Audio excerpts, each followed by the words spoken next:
Já ouviu a voz de Deus hoje? Que tal ler a Bíblia antes de dormir? Eu sou o pastor Vitor Soares e é tão bom ter a sua presença nesse tempo devocional. Hoje nós vamos ler o livro de Gênesis, capítulo 41. Encontramos aqui José interpretando o sonho de Faraó. Sabe, José ainda encarcerado, esquecido, depois de ter ajudado ali ao copeiro-chefe do rei, ele permanece algum tempo. Sabe, aquele tempo deve ter corroído tanto o coração dele. Na verdade, essa é uma interpretação minha. Ninguém sabe o que passava no coração daquele jovem que é tão acima da média. Qualquer outra pessoa já estaria lamentando muito, mas o capítulo 41 nos fala sobre a grande virada de chave, a grande reviravolta vivida por José. Certo dia, Faraó tem um sonho que lhe deixa profundamente perturbado. Diante desse sonho, na verdade, são dois sonhos em conjunto, ele começa a pedir para que as pessoas possam ajudá-lo a interpretar. E é justamente neste momento que o copeiro-chefe do rei se lembra de José. E vai então chamá-lo, de alguma maneira José tem que vir à presença de Faraó. E eu queria ler esses versos para que você venha compreender qual era a postura de José e talvez isso inspire o teu coração sobre como tem sido a tua conduta. Vamos ler então Gênesis capítulo 41, verso 14. Então Faraó mandou chamar a José e o fizeram sair à pressa da masmorra. Ele se barbeou, mudou de roupa e foi apresentar-se a Faraó. Este lhe disse: Tive um sonho e não há quem o interprete. Ouvi dizer, porém, a teu respeito, que quando ouves um sonho podes interpretá-lo. Respondeu-lhe José: Não está isso em mim, mas Deus dará resposta favorável a Faraó. Sempre que nós lemos as histórias de José, percebemos de uma forma muito clara ele esbanjando sabedoria e maturidade. Algo que era tão incomum para uma pessoa que foi deixada tão cedo do ambiente familiar e foi jogado no ambiente de escravidão. José sabia muito bem usar as palavras, tinha sempre uma postura servil e humilde, mas o que me impressiona nesse texto é a certeza que ele tem na fé em Deus. Sabe, quando questionado se ele tinha capacidade de interpretações, ele diz: Isso não está em mim, mas Deus dará resposta favorável ao Faraó. Nos falta essa humildade nos dias de hoje. Algumas pessoas, por serem agraciadas pelo Senhor com uma habilidade, com um dom, muitas vezes usurpam essa qualidade para si, achando que são bons demais. José não. José tinha um dom dado pelo Senhor, mas ele sempre tributava a glória ao Senhor. Ele entendia que essa capacidade era do próprio Deus e era Deus o interessado em se comunicar naquele momento com o Faraó. Dessa forma, Faraó conta o sonho a José. E José traz a interpretação para aquele sonho. A interpretação nos falava sobre 7 anos de bonança e 7 anos de escassez. E como aquele povo deveria se preparar para virar então uma grande potência da época e não sucumbir.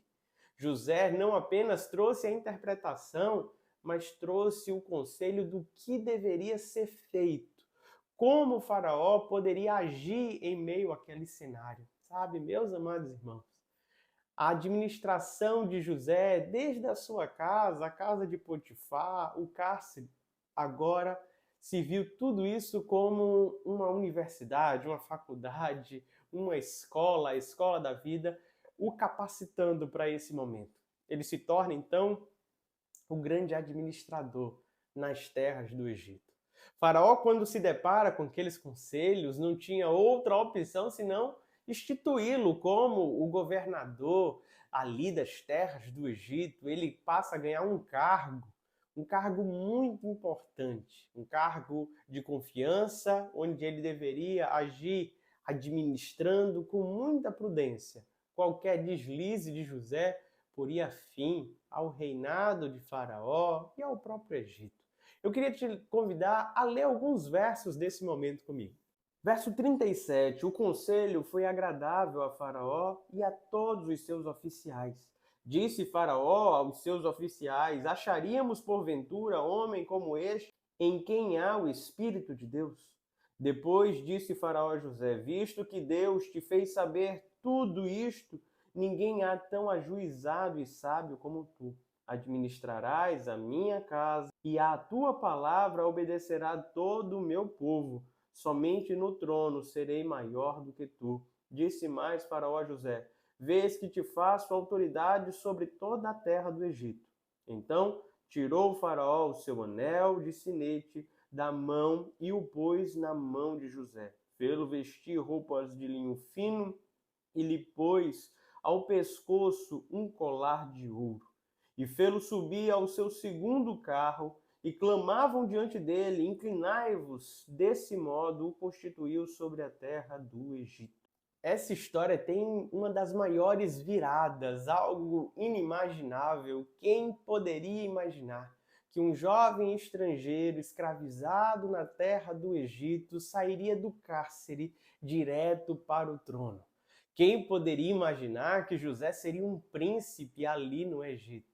Deus, o Deus que plantou o sonho em seu coração. O mesmo Deus que lhe deu condições de sonhar e ter uma boa vivência na infância junto do aconchego do seu pai. Este Deus é o que conduziu José até aquele trono. E eu creio que esse Deus é doador de sonhos. Eu creio que esse Deus coloca algumas coisas no nosso coração que as pessoas invejam, duvidam, não acreditam, mas Deus vela para cumprir. E quando nós nos colocamos em fidelidade, em obediência, em humildade, em serviço, dando a Ele a glória, no tempo devido, Ele nos exalta. Não para nos colocarmos numa condição de soberba, de superioridade, simplesmente para fazer de acordo com a sua voz e a sua palavra. José agora ocupa esse lugar de preeminência, recebe também uma mulher por esposa, e a Bíblia nos fala que nesta gestão ele tem 2 filhos, Manassés e Efraim. Esse capítulo é tão precioso e o nome que ele dá para os filhos mostram que realmente Deus estava transformando por completo a sua história e cumprindo a sua palavra. O primeiro filho, chamado de Manassés, ele disse: Deus me fez esquecer do meu trabalho. No segundo filho, chamado Efraim, ele diz: Deus me fez prosperar na terra da minha aflição. Eu creio num Deus que nos faz esquecermos das coisas que ficaram para trás, que nos machucaram, nos magoaram, para que vivamos o novo. E eu creio num Deus que nos faz prosperar, mesmo em meio aos sofrimentos, o caos, mesmo na terra da nossa aflição.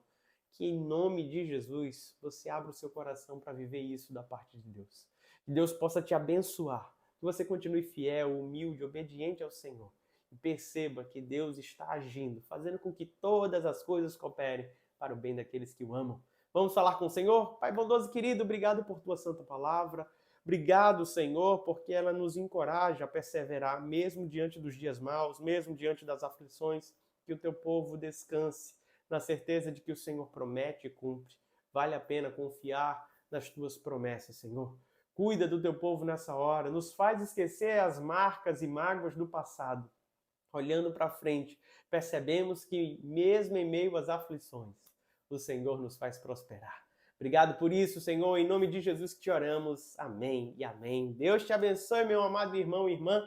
Não se esqueça de se inscrever no nosso canal, curtir, comentar, compartilhar. Eu aguardo você amanhã às 21h30.